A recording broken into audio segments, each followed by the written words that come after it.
Newsrme.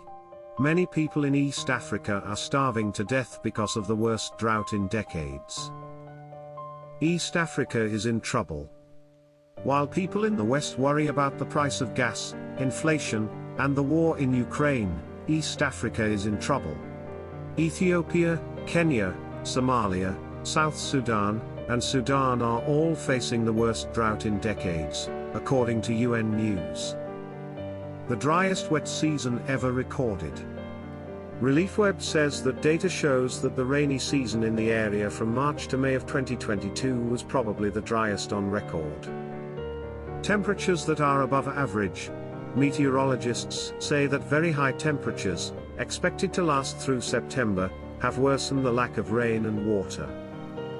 Over 1 million people have been forced to leave their homes in Somalia and southern Ethiopia. Due to the climate crisis, more than 1 million people have been forced to leave their homes in Somalia and southern Ethiopia. Crops destroyed.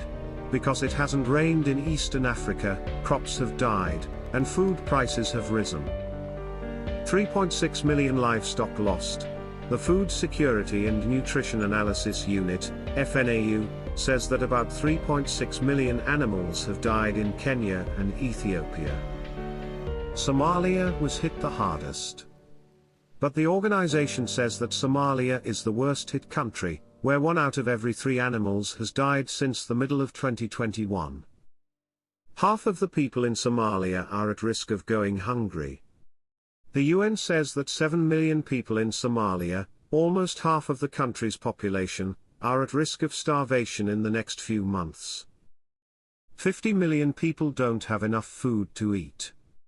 A new study from the World Food Programme and the Food and Agriculture Organization says that this year, more than 50 million people in Eastern Africa will not have enough food to eat.